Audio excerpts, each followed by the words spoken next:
Mabibigla ang mga manikurista kapag nalaman nila to. Simpleng tip lang to na madali mong magagawa sa bahay.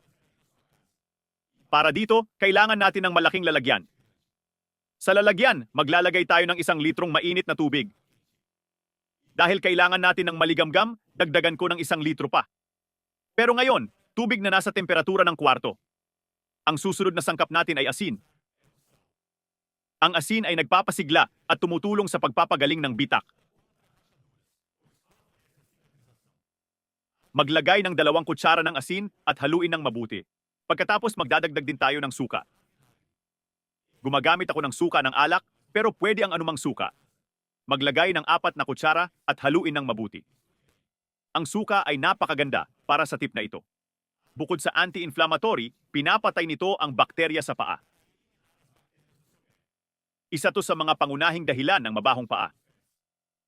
Panghuli, maglalagay tayo ng 1 kutsarang olive oil.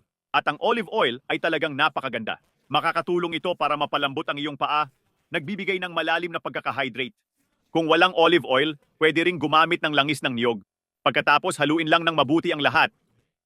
Siguro nagtataka ka kung bakit ginagawa ito sa bahay. Mga kaibigan, ang foot soak na ito ay magbibigay ng malalim na hydration sa iyong mga paa.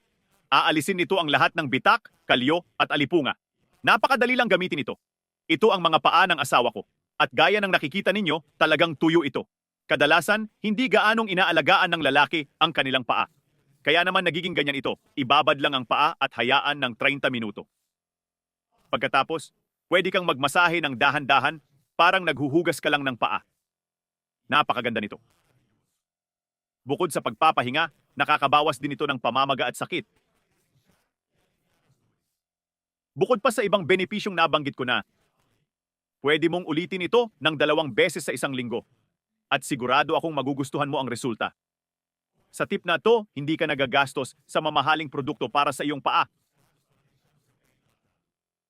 Hindi ka na magdurusa sa bitak, kalyo, alipunga at sakit ng paa. Ang simpleng tip na ito ang solusyon sa iyong problema. At ang pinakamaganda, halos walang gastos dahil nasa bahay na ang mga sangkap. Kaya ayun na yon. Sana ay nagustuhan ninyo ito. Paalam at magkita tayo sa susunod na video.